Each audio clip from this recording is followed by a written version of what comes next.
Hello, good afternoon. As of today, the entire population of the besieged Syrian towns of Foua and Kafria has reportedly been evacuated following a local agreement between parties to the conflict. The two towns had been besieged by non-state armed groups since October 2015.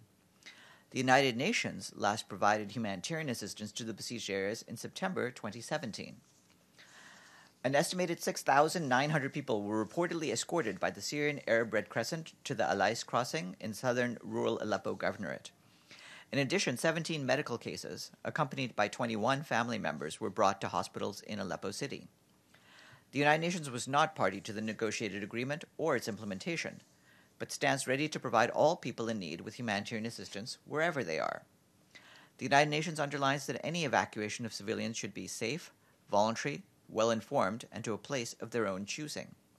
All people displaced through such agreements must retain the right of return as soon as the situation allows. Also today, a United Nations Syrian Arab Red Crescent interagency convoy delivered food, nutrition, health, education, water, and other humanitarian supplies for 19,500 people in need to Beit Jan and surrounding areas in the southwest of the rural Damascus Governorate. This is the first humanitarian convoy to reach the formerly besieged area since 2013. In addition, the team conducted a needs assessment during the delivery. The World Health Organization announced recently that 38% of health facilities in Iraq, supported by 9 health cluster partners, are at risk of closure by the end of July 2018 due to funding shortages affecting more than 900,000 people. Health partners urgently require $54 million under the 2018 Humanitarian Response Plan to ensure continuation of health services in conflict-affected and newly accessible areas. Meanwhile, the Iraq Humanitarian Fund has completed the allocation of some $34 million to support NGOs, UN agencies, and Red Cross, Red Crescent partners providing crucial humanitarian assistance in Iraq. The Deputy Secretary General will travel to the United Kingdom from the 22nd to the 25th of July to participate at the first Global Disability Summit and to engage in high-level meetings on reforms of the United Nations development system. She will return to New York on Wednesday, the 25th of July. In a statement we issued last night, the Secretary General welcomed the decision by political parties in El Salvador to establish a negotiating framework to reach medium and long-term agreements for the benefit of the country. He congratulated the members of civil society constituted in a UN-facilitated group in support of political dialogue, who have helped bring into being the commitment of political parties. The Secretary General hopes that the political parties will now join their efforts in translating their commitment into concrete agreements that will benefit all Salvadorans. The UN Refugee Agency today welcomed recent actions taken by several European countries to collectively end a standoff on the Mediterranean, where some 450 refugees and migrants had been stranded at sea amid a battle over disembarkation. Since Saturday, the governments of France, Germany, Italy, Malta, Spain, and Portugal have agreed to land the ships and share the processing, including any potential asylum claims of these people. The High Commissioner for Refugees, Filippo Grandi, said that this sets a positive example of how, by working together, countries can uphold sea rescue and manage borders while simultaneously meeting international asylum obligations. However, he cautioned solutions that go beyond piecemeal or ship-by-ship arrangements are needed. You can read more on UNHCR's website.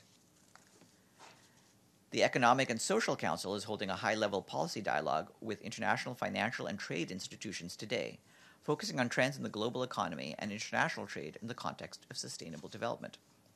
Representatives of the International Monetary Fund, the World Bank Group, the World Trade Organization, the United Nations Conference on Trade and Development, and the Department of Economic and Social Affairs offered their projections for economic growth, international trade, and other trends and challenges.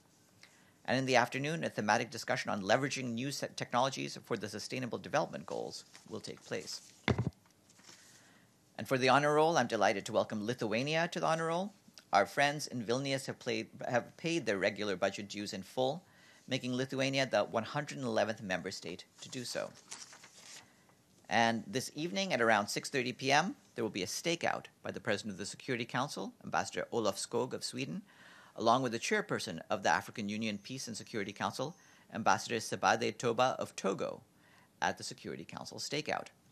They will brief in their capacity as co-chairs of the 12th Annual Joint Consultative Meeting between the members of the Security Council and the AU Peace and Security Council following the conclusion of the meeting.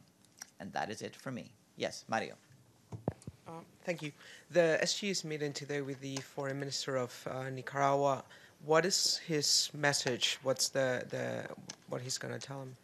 Well, I would just refer you to what we had mentioned a few days ago when the Secretary General was in Costa Rica. He made some remarks about where he feels the path forward on Nicaragua should be in a press conference he held with the President of Costa Rica. Specifically, he called for a halt to the violence and conditions for a political dialogue, and he maintains his views on that. Just to follow up, does he support the resolution that was passed yesterday at the Organization of American States regarding the political process? Well, that's really a process for the Organization of the American States, and that's separate from our processes. Our priorities, like I said, are a halt to all the fighting and a return to dialogue by the political parties. Yes.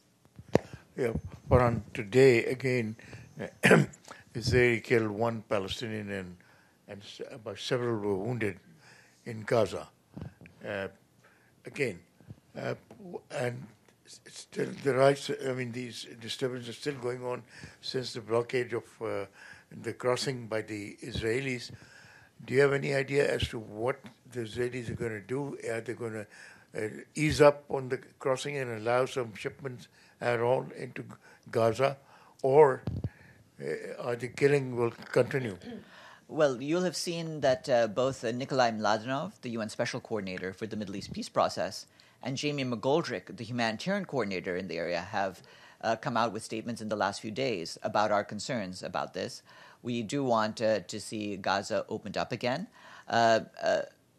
Mladenov, as you know, urged the Palestinian side to avoid all provocations, including the flying of incendiary kites, and he urged a restraint by the Israeli authorities on the ground.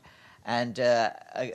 McGoldrick called again for the need for regular humanitarian traffic to proceed to the area. Yes. Thanks, Farhan. The Israeli Knesset has passed a nation-state law which stipulates that Israel is the historical homeland of the Jewish people and that they have an exclusive right to national self-determination in it. The law also removes Arabic as an official language in Israel. What is the UN Secretary General's reaction to this? At this stage, what we're doing is we're studying the legislation that was passed. When we have any response to share, I'll let you know. Okay. Kind of similar issue.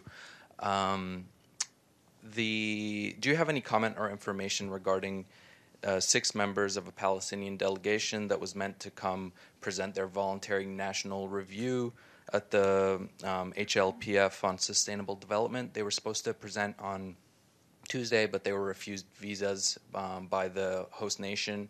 Has the Palestinian mission reached out to you about it?